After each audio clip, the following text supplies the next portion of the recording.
who have across the world, people are leaving their homes and their countries because of hunger, violence, political repression, poverty, and a lack of economic opportunity. Many seek safety and economic opportunity in the United States, as well as other countries in the region. Criminal smuggling organizations prey on migrants. They lie about U.S. immigration laws and hide the extreme dangers of the journey because they care only about money. But the U.S. border is not open to illegal or irregular migration, and U.S. immigration laws remain strict even as the COVID-19 public health order known as Title 42 ends. The Department of Homeland Security is simply returning to fully enforcing United States immigration laws under Title 8, placing people into removal proceedings and removing those who have no basis to remain in the United States. Unlike Title 42, Title 8 laws impose immigration and criminal consequences, including final orders of removal, deportation, a 5-year ban on re-entry, and possible criminal prosecution if you attempt to re-enter. The United States has and will continue to enforce our nation's immigration laws. The U.S. Border Patrol works every day to protect our borders using sophisticated technology, cameras, and aerial surveillance to arrest people attempting to cross the border illegally. Under Title 8, individuals and families who arrive without authorization can be subject to removal. Through expedited removal, certain non-citizens can be returned to their country of origin very quickly. Certain non-citizens may be returned to Mexico even if they are not Mexican citizens. Dozens of deportation flights take place every week.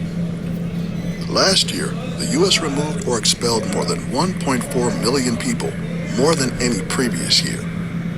Do not put your life at risk by taking the dangerous journey only to be sent back. Many migrants don't know this and believe the lies they see on social media or hear from others. Smugglers count on that. Smugglers may not explain the dangers, that migrants are often assaulted, abused, or kidnapped for extortion by criminal cartels.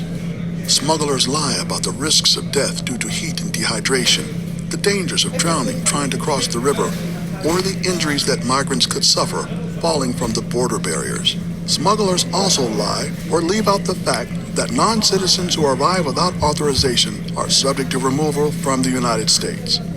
Migrants who try to illegally enter the U.S. without authorization will be arrested and processed, which means they are screened and vetted against criminal and other databases.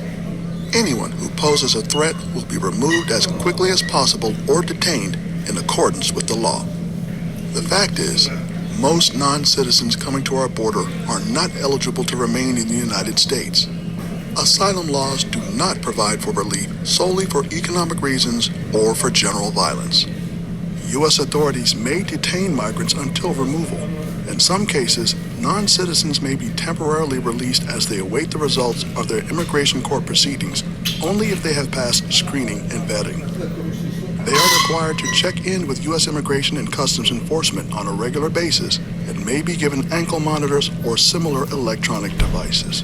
If temporarily released, the federal government does not provide help or financial support to non-citizens, and non-citizens must report the addresses where they stay.